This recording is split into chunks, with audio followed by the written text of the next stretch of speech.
In the book, you describe one of the things that busted you out of this vicious circle. You described seeing Phantom Menace in the theater. The movie's so good it made movie-obsessed Patton Oswalt stop being obsessed with movies. Yeah, that was the Tainted shot of PCP that I woke up in the emergency room going, I got to rethink my life. But it wasn't even that the movie was so bad. It was that I had all this expectation about it and all of this in my mind wondering and imagining what the scenes would be. And then the movie came out, it was awful.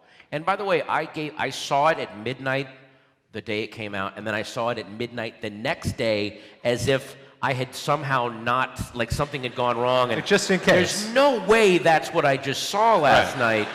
I'm gonna go see this again. And it was weird because I saw it at midnight at the Vista in LA, and then the next day I was in San Francisco and I went to the Coronet, and everybody that was at that second screening all had the same look on their face, like, that wasn't what we saw yesterday. Like, we were all trying to get like confirmation that maybe something had gone wrong. Tonight we're gonna see the real movie. Yeah, exactly. Yeah. Look, guys, way to go, Ashton Kutcher, great prank. Now I'm gonna actually watch the real Phantom Menace.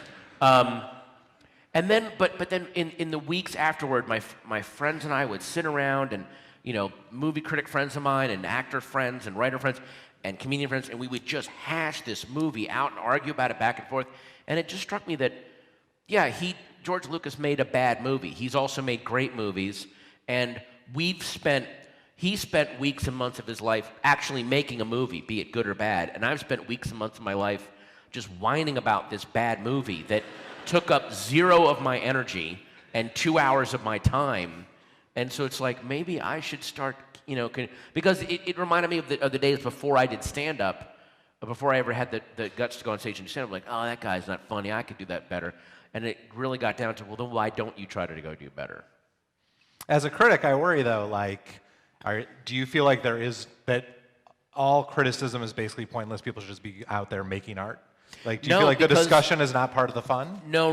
That's not what I'm saying, especially because a lot of criticism is art. If you read James Agee and Pauline Kael and Ebert, those were people putting themselves on the line, championing. Here's what they're doing is criticism. They're writing. They're standing up for smaller films that need friends. They're putting their stuff out that gets reviewed by their peers. Mm-hmm. They have to submit to an editor. They got to make sure. What I was doing was I was heckling. I'm sitting in a coffee shop with my friends, risking nothing.